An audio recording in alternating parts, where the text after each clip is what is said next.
So this is by far the worst possible scenario. The roof is leaking. Both here where the fantastic fan is and back there where the ceiling thing is.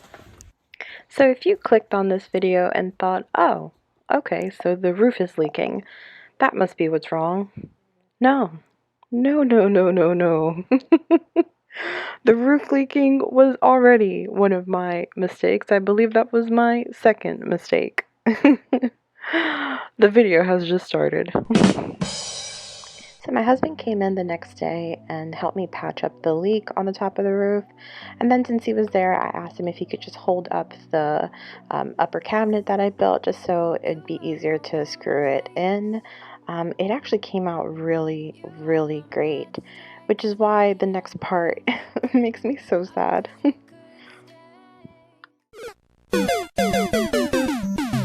So, we have decided that we have to rearrange the bed layout, everything, because as you can see, you know when they say measure twice, cut once?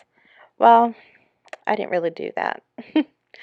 Sprinter vans curve up on the top, so when I originally made this decision to do this type of bed layout, I measured it, but I measured it from the bottom.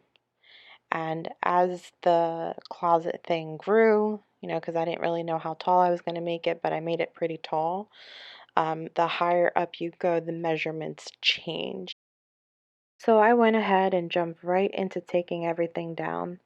I was so upset because I had worked so hard to get where I was, and it was like I could see the finish line. I was right there. And then all of a sudden, it's like the finish line is 10 miles further. So as I was taking this apart, I started going on this downward spiral. You know that voice.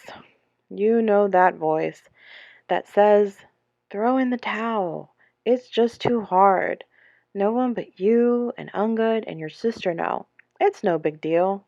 That got me so angry. It lit a fire. It shifted my thinking. And then all of a sudden, Wild by the Mile came in my head. You know, her van tour. I thought to myself, what about a Murphy bed? Or a slide out bed? You know that excitement when you first start figuring out what layout you want for your van? It just all came rushing back.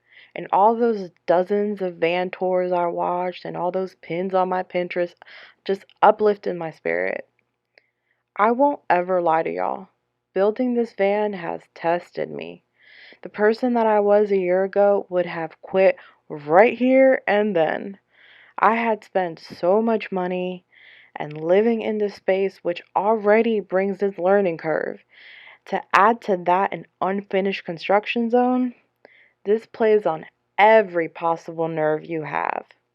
But I just couldn't quit. Not because of the money I spent or the time and effort. Ugh. But because of the dream of what I want my life to be someday. Guys, I crave good health. I crave financial freedom. And none of that comes to someone who quits when things get hard. I saw where my life was taking me. I have a good job where people stay for a long time. I asked for confidence. And man, you gotta be careful what you wish for. Because I feel like the universe was like, okay, she wants confidence, let's give it to her. I read somewhere that confidence is a muscle and you gotta work it. So I'm just taking this as another learning curve, another step forward into building that confidence. Guys, I just have this feeling that I'm preparing myself for what's coming, and it's gonna be good. But I just have to position myself to be capable of receiving it. So even though with every mistake I make, I just want to quit, I won't. And I hope that if you're watching this and you're either building a van or doing something really hard in your life, that you don't quit. You're positioning yourself to be capable of receiving the things that you want. So don't quit. All right. I got so into my motivational speaking. I'm going to go ahead and leave the video here. If you watched all the way through, thank you so much. Definitely like this video if you love van builds. Like this video and subscribe. Thank you so much, and I'll see you on the next one.